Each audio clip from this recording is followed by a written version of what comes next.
You will not outlive your civilization. There's a phrase that I dislike, but it's a fairly common phrase. The phrase is, bomb them back to the Stone Age. You cannot bomb civilized people back to the Stone Age. Why? Because in the Stone Age, there weren't that many people. There were only so many people as the landscape could support without advanced technology. And all of the people living in that environment knew how to live in that environment. Whereas people living in industrial civilization, if they are deprived of the regular means that they are accustomed to using to access all the things they need to live, shelter, food, water, clothing, warmth in the winter, if they don't know how to inhabit an environment without these things, it's not the Stone Age. It's just hell. It's just hell on earth.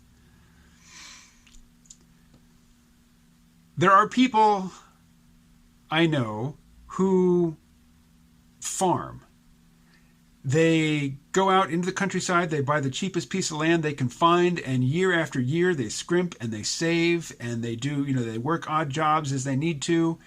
They live in sheds or tents, and slowly, over many years, they build up something that is a livable, rural homestead that, somebody from the city with a sort of romantic bent might think, oh yeah, that's attractive. But, the way they were living, shitting in buckets of sawdust, feeding the wood stove at all hours, in the early days, it is not enviable.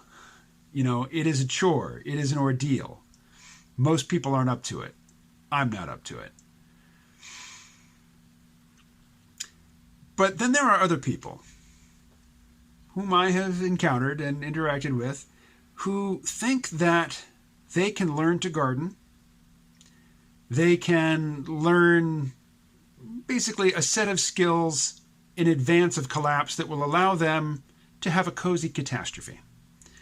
To have their nice little corner of the world where, they can get what they need to survive, and they are not dependent on industrial civilization and all those other people who didn't bother to acquire the same set of skills. Well, too bad for them.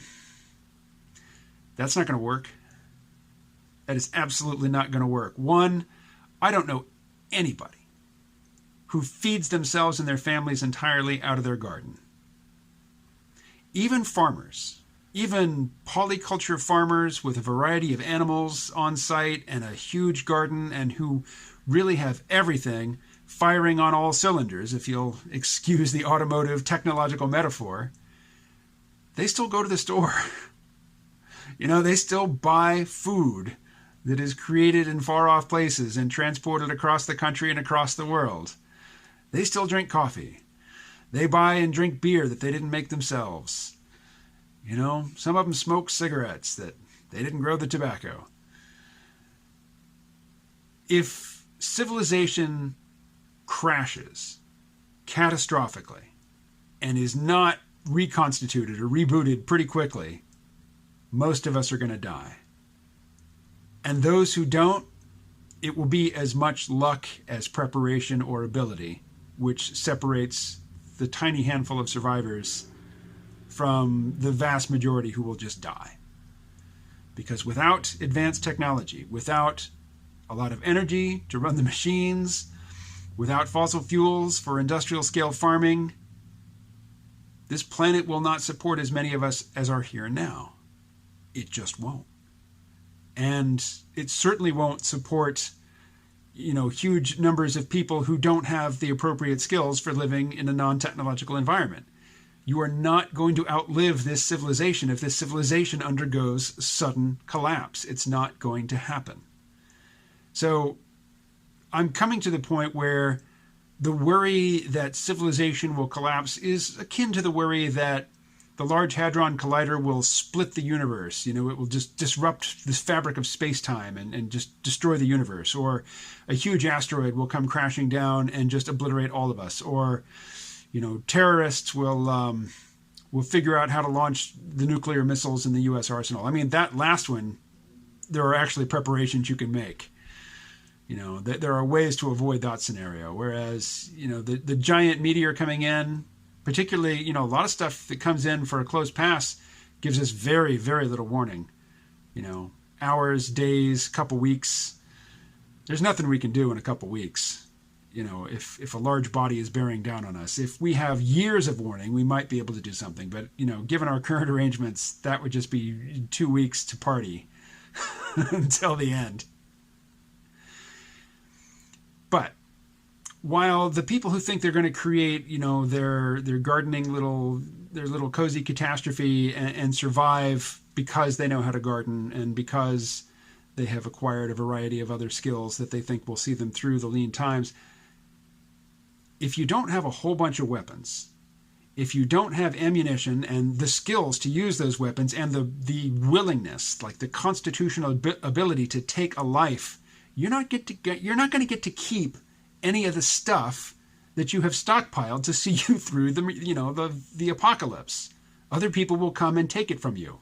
And if you resist, they will kill you. Hopefully swiftly. Hopefully before they kill your children. Yeah, this one's demonetized, let me tell you. You are not going to get a few goats and some chickens and, start a little backyard farm and survive the apocalypse. It's not going to happen. Well, who has got a chance of surviving? Well, it's kind of in the name. Survivalists. People who not only acquire weapons and ammunition and lots of provisions which they can store indefinitely without electricity, or not indefinitely, but, stuff with long shelf lives. They don't tend to romanticize the farming side of things so much. If they acquire the weapons, if they learn to use them, if they arrange to have a stronghold that is not in a large population center, someplace that they can flee to at the first sign of trouble and hold up for months or years at a time, provided the collapse is temporary, those folks have a pretty good chance of surviving it and seeing, in participating in rebooted civilization. But if civilization doesn't get rebooted, one thing that leads to a cozy catastrophe in zombie fiction is that there's a sudden zombie apocalypse. Most everybody gets turned into a zombie in the first few days. And so the stores are full of stuff. You can go out with your machete and your shotgun and your baseball bat and have a merry time with your merry band, just going and raiding all the stores. Cue the montage from Dawn of the Dead. But in an actual collapse of civilization, people don't get all turned into zombies in the first few days. Those people went to the store and took everything and ate everything and then ate their pets and then turned on each other or just, starved silently in their apartments. Many people will do that.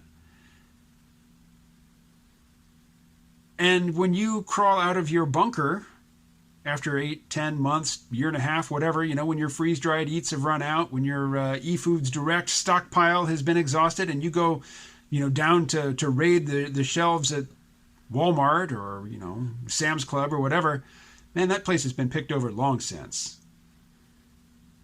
If you didn't learn how to garden, and if you didn't have seeds, if you didn't make provisions, if you didn't make preparations to survive in a non-industrial mode eventually, well, then you just lived a little bit longer than everybody else, but you're not really outliving your civilization. You're just like the person in the hospital bed who the doctors turned off the machinery and they stabilized a little bit and kept breathing for a while, didn't die right away, but they were never going to get better. That's the survivalists. But if industrial civilization does collapse catastrophically, I'm pretty certain some human beings will survive to perpetuate the species, and there will come a new Stone Age, which won't last long, because with all this evidence of industrial civilization, it won't take people long to figure out how to recreate it. And when I say long, it won't take more than a few hundred years. Anyway, we all live in industrial civilization. We depend on it. If it dies, we die. and your fantasy image of you in your stronghold fighting off the zombies and going to raid, going to look for supplies to carry on, it's just that. It is a fantasy. It's a fun fantasy, but it's one that I'm not still watching The Walking Dead. That has gotten old. Anyway, I will talk to you again tomorrow. Stay well.